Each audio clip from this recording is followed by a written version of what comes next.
Assalamu alaikum wa rahmatullahi ta'ala wa barakatuhu. Barkanmu da wannan lokaci, barkanmu da wuni. To, kasancewar wannan karatun na ce dole sai mun yi bidiyon shi, saboda me za ka fi fahimta sosai kuwa. To, abin da ya kamata ka sani a cikin Ramli akwai tauraro, nari, akwai hawa'i, akwai ma'i, akwai turabi. To, babban abin da ya kamata mu sani shi ne, shi kanshi kuma a jikin tauraron akwai nari, akwai hawa'i, akwai ma'i, akwai turabi. Kaga yanzu kamar misali mu ce wannan tauraron na farko na Sarakarija, a in ka duba za ka ga narin tauraro ne, da shi da sai wanne shi kaɗai ne ma nari a cikin ƙasar. Sannan idan ka duba wannan za ka ga cewa turabin tauraro ne. Ga wannan nari ne, kausaji, afuwa, ban gan shi ba. Kaga wannan nasarar dakila turabi ce. In ka duba wannan ma turabi ne, inkis. In ka duba wannan ma turabi ne.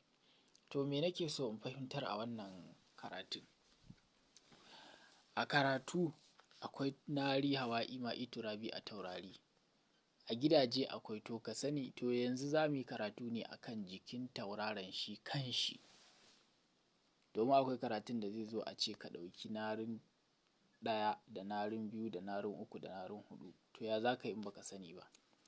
Shi ne wannan ɗigon nari ne na sama kenan, ko kuma nan ya yi lungu da yawa, bari in fitar mana in yi mana akan tauraron da yake fili. Wannan ɗigon nari ne, wannan ɗigon hawa'i ne, wannan ɗigon ma'i ne, wannan ɗigon turabi ne.